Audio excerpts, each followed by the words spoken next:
One,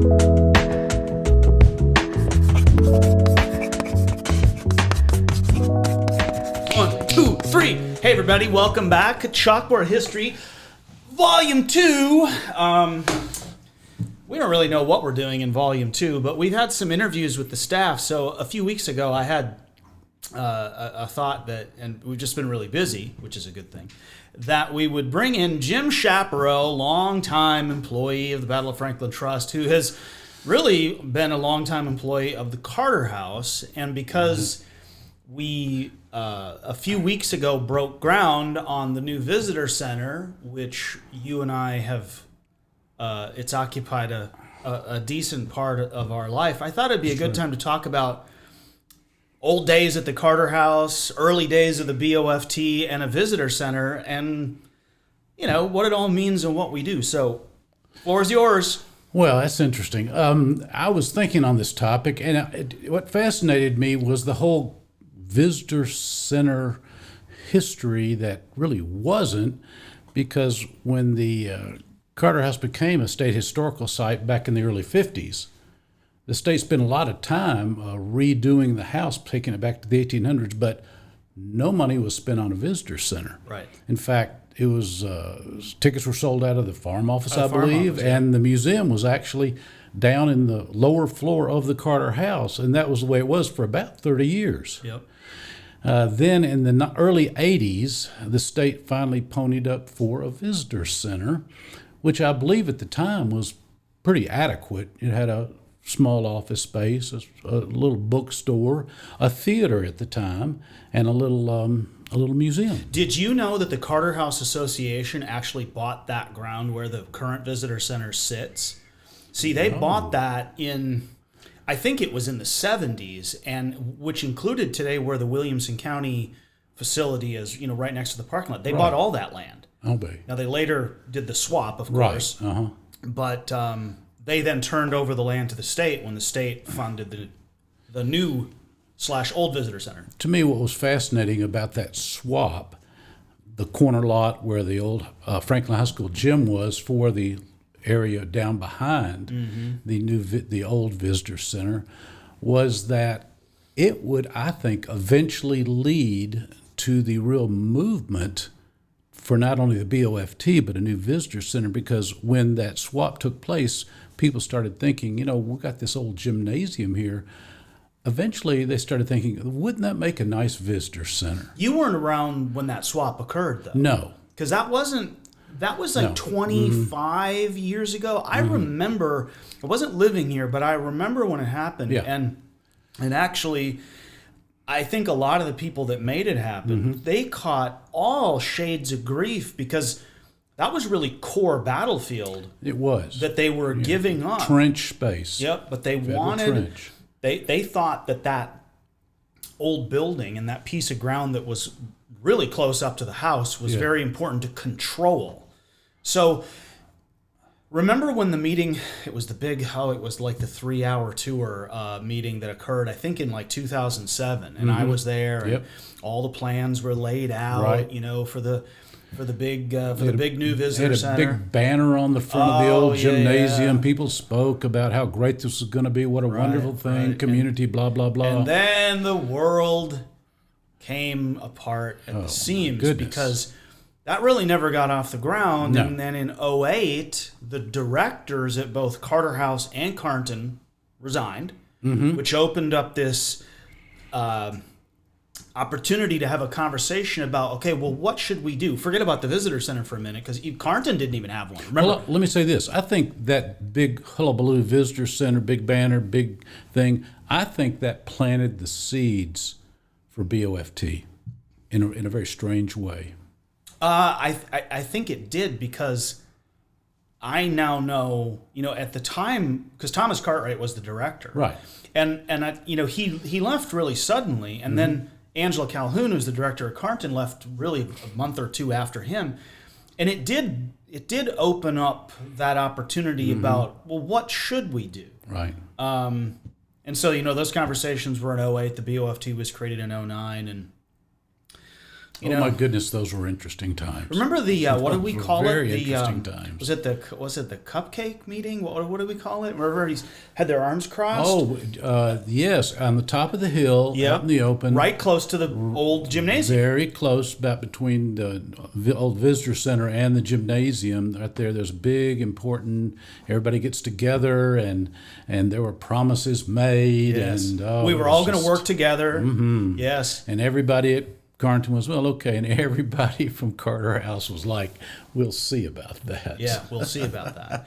Which, of course, was a byproduct, I think, of just disinformation Right.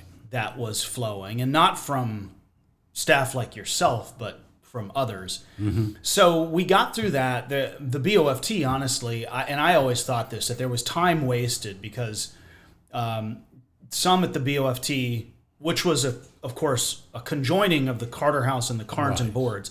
Equal conjoining. Right, Very equal. Yeah. So they thought that they were going to somehow be able to get the state to donate the property, and then they were going to, raise the money privately and all of that. And that never happened. Right. And so... And you probably never got even a response from the state on that. Yeah, well, sometimes the response is they don't say anything. Yeah, right. Right. Which, will you marry me? Will you marry me? And then they never say... No, they don't have to say no. They just won't say yes. So the BOFT had a CEO. Uh-huh. And, of course, she was gone after a year. And Strange situation. Remember Very those days? very strange Yeah, situation. see, it's fun to talk to somebody who actually, it is strange to talk to people who have worked here 6 months or even 6 years. Yeah. They don't remember these times. I can't imagine what Civil War veterans must have felt my like goodness. when they're saying, remember what happened during the war. And some kid born in 1875 is like, I have no idea what these old guys are even talking about. So I took it upon myself to have a conversation one day with Patrick McIntyre, who was still the director of the Tennessee Historical Commission. Mm-hmm. And we went and had lunch at the Bung and That Pig. I'll be. And I just laid out my simple vision. Why would we spend all this money rehabbing a building that has asbestos and other issues? Oh, it was a mess. It was a And big it is a mess. building that sort of, like if this is the Carter House, that building just loomed over it. Oh, right? it dominated the hilltop. And It so I dominated, said, yeah. and it's not a historic building. No. Now, I know somebody's going to be upset because it was built in, 1945 or whatever. But let's tear it down. Let's tear it down, and actually let's go back to the vision all the way back to that original land swap, because I didn't know it until I was putting together, because I was doing research trying to figure out how do I make my case. Do you know that when the original land swap occurred, the plan was to tear the gym down and build a new visitor No center? kidding. Yeah. I'll be. Well, I thought, if they thought it, why? Why not? And to this day, I don't know where or how the idea of rehabbing the gym ever entered the lexicon, but it did. So Patrick, he got it, and we had a master plan by 2015. And then we went out and got that first allocation from the state. Right. Well, actually, that would be the second allocation because the first was for the old gym. So we simply moved that money to the new project, got the new allocation. First bid went out. We fell just short, 2019. And then what happened in 2020? Oh, of course. The world came apart. So the world came apart. But let me back up for a second, because when they tore down the gym, when it got torn down, it was like a geographic revelation for the Carter House, because you could walk up on the hill and look north, and you spread out before you could see the whole layout, the city, the hills north. It was fantastic. It was That's a great magnificent. reminder, because so we met in 2013. Because let me say this: in the old days, it was like the Carter House was in a tunnel. Mm-hmm. A big houses on one side, fences on the other side, tree line you couldn't see through the gym. We lived in a tunnel trying to tell a story, and it wasn't easy. Do you remember how when you first felt the breeze blowing through there? Oh yeah, And you realized you were actually at the top of a hill. Right. But that tunnel, which was buildings and fences and scrubby looking trees, Yeah. had just completely isolated Very much so. that important historic site. So we met, And it made it hard to tell the story too. Very much. Incredibly hard. I remember looking at the Brentwood Hills for the first time when the gym came down. I was like, what a view. I know. Because you can look over, to this day, you can look over the town of Franklin. Mm-hmm. So Patrick and I met in 2013, master plans in 2015. The gym came down in the summer of 2016. Okay. Charles Sargent, who was the local state rep at the time, got the money for the demolition. He helped steer that first allocation through for the new visitor center. Then Charles died. COVID. We get stuck in the aftermath of that, but also all the price increases. So we had to go for another allocation, which Sam Whitson, the then state rep who took over for Charles, helped us get. And then finally we actually got a final little bit of money that the Tennessee Historical Commission kicked in. We went out to bid, and I will, having been through just how much time and bids that failed, when I got the news that we actually had a contractor and it came in under bid, by that point it had been 15 years. Easily, yeah. And then they started moving dirt. So we talked so many times about, is it going to happen? Is it going to happen? Yes, it's going to happen. I kept telling you it's going to happen. I didn't think it would take this long. But I kept saying, I'm not holding my breath. Right, that's right. So what did you think when they finally started moving dirt? It was even before they moved the dirt that I really got a hold of it. It's when they started taking down the tree lines on top of the hill and clearing that part of the property that it really started coming home to me. This is really going to be a transformative structure in many, many ways, and more than any other, I think, thing that's been done other than the renovation of the house itself in the early 1950s. So we have a visitor center that's going to be demoed. When the new visitor center opens, and as I told the staff just yesterday, we were told that the anticipated completion date for the new center is about March 1st, 2026. And then we've got maybe 60 or 90 days. We will open to the public in the new visitor center, but it'll be 60 or 90 days before we install the first exhibit and open up the museum, the theme of which will be all men are created equal. We're going to take people Excellent theme. From the founding to the edge of Civil War. And actually, we're not going to focus excessively on the Battle of Franklin in the museum because that's what we do on tour every day. Right. That's what you do when you're at work. That's what we do 7 days a week. But we're going to take people on this journey. And a journey, let me break in, and a journey that I think historically for our country is very necessary. That may not be done in a lot of ways in a lot of places like it should. So I think it's important that the BOT is picking up on that theme of the 250 years of the Declaration of Independence. So on Saturday I was with Ken Burns and this whole cadre of people, and I was able to sit with him on the porch at Carter House and actually proudly say, we didn't just come up with this idea because we knew you were coming a month ago. Right. We've been at this planning this for 7 or 8 years.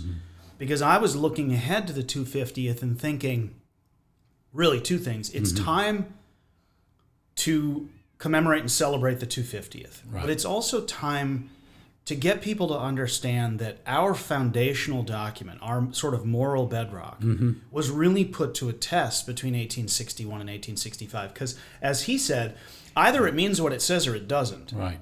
And he was taking the position that it meant exactly what it said. And he even reframes it in the Gettysburg Address. Right, that all men are created equal. Repeats the words exactly. Right. All men are created equal. I mean, he stopped at Independence Hall on his way to Washington to be inaugurated the first time. I mean, I told Burns on Saturday that I've long believed that Lincoln is a founder born 40 or 50 years later. Agreed. And he said, absolutely. And of course, his new series is coming out this fall. I think that the museum and the Carter House and this commemorative time, which will be, it's already started with Lexington and Concord. Then it's the Declaration.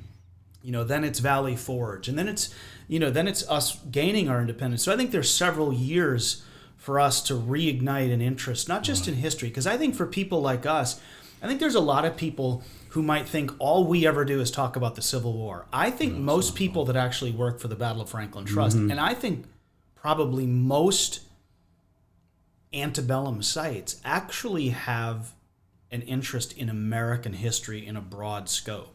And I think what an initiative you just presented to the staff the other day really brings that home when you're talking about how we should give a little time over to talk about Reconstruction and the effect it had, and how this experiment from the end of the Civil War was started, stopped, kind of slowly made its way toward where we are today, and the importance of those years up to the 1900s.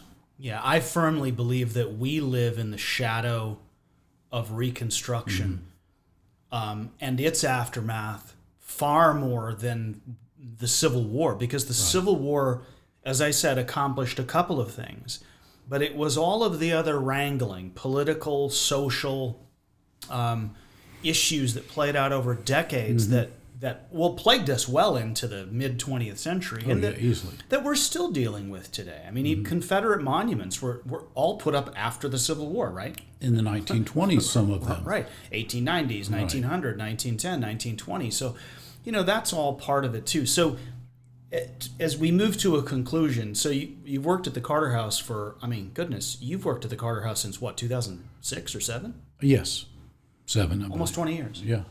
Next year will be 20 years. That's right. What is the site? I could ask, what does it mean to you?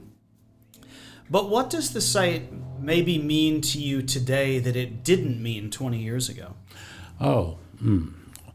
20 years ago, frankly, it was a summer job.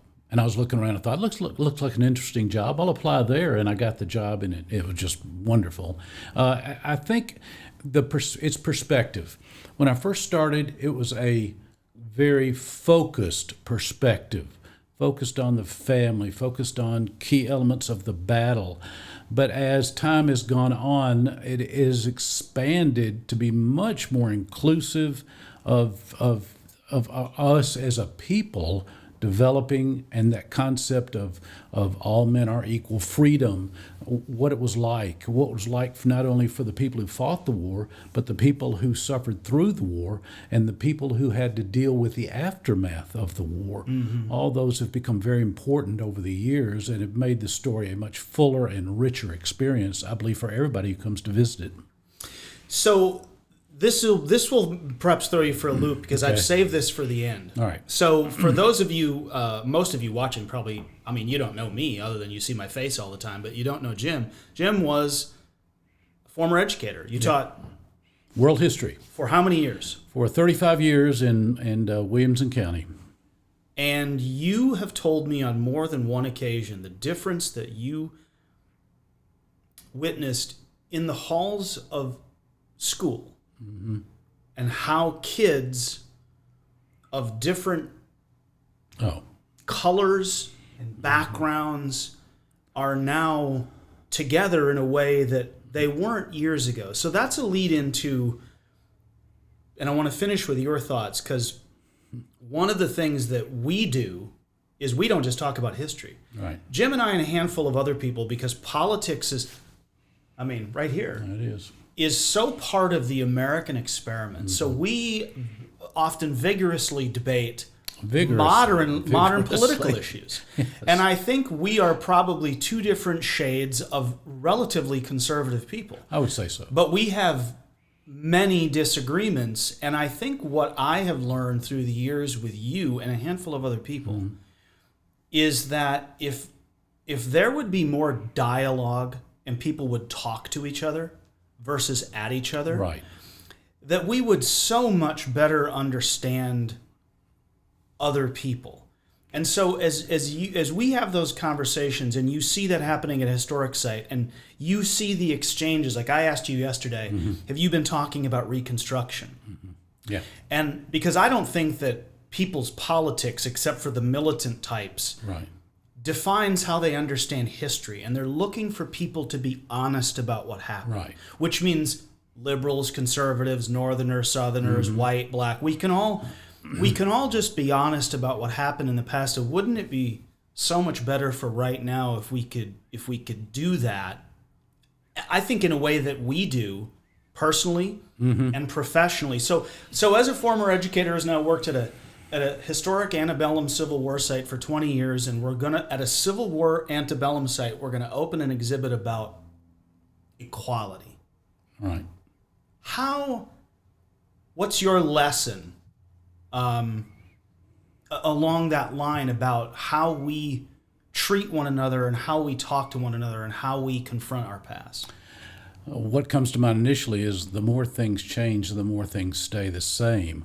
It's a conversation, it's a topic, and it's a problem that we as Americans deal with, because we are a nation that supports free speech. It's in our amendments. But at the same time, we are a nation that can so quickly divide itself on issues that become almost, life or death to people. In the 50s, in the 1850s, prior to the Civil War, the divisiveness was so incredible. I tell people today on my tour that you think we've got problems today with conversations. It was nothing compared to the Civil War. But at the same time, we are dealing with a divisiveness in our country that, in a sense, has always been there, because we've always been a country that, as I said before, appreciates, hopefully, and encourages free speech. But we must also look to the commonalities that we have as a nation. Things are so much better now than they were 50 years ago in terms of race. It's stunning how things have changed. But as I close on my tour, I usually ask the question, are we done? Is that all? And it always comes back to no. The heart of the United States of America must and should be that of all men are created equal. Right. And we have to strive for that in our society, in all aspects of our lives, and especially in conversations with one another. We must be open, or try to be open, to at least entertain. We might not agree, but entertain that the other person might have a point of view that is valid to them. I love the fact that you said it isn't finite, that the country hadn't fulfilled what it could be after 50 years, right, or 100 years, or 150, and now at 250 we're confronting many of the same things, but new things. Yeah, and that's one of the. It goes back to the founding, grounded in equality, with liberty and justice, and certain rights defined in the Constitution. Right. And for me, the Civil War the only constitutional right that was removed because of the American Civil War was the right to own another human being. And I don't know about that, what is debatable. And as I said yesterday, we didn't cause any of those problems, so we don't have to make excuses for it. And if we could sometimes just let it go, let go of our emotional attachment to the past, but also let go sometimes of our emotional attachment to the person I disagree with is wrong, so thus I must hate him. And we must examine our prejudices too, because we all have them on many different issues, but we must be open to kind of cracking the door on our prejudices to see, well, really, does this person do they have a valid point too? And should I entertain that point and be able to discuss it openly without just jumping to a negative, you're wrong, you're wrong, you're wrong. Sometimes it involves looking in the mirror. Right. And understanding your own perspectives as perhaps being flawed or outdated. And to me, that's one of the foundations of the country. You talked about free speech. The ability to have intellectual debate, to reckon with how someone else views the same thing. I mean, it's not like we're arguing about whether it's Wednesday or not. Right. Okay? But what's the direction? What's the policy? And it's been interesting to me over the last several years. Somebody on tour once said, will we be able to survive the political climate we're in now, all these things that are going on? And it just occurred to me, throughout the history of the United States, there have always been threats, external and internal. And that is something we have to be so aware of as we have dialogue, as we go forward, as we try to rule ourselves in this country, the United States of America.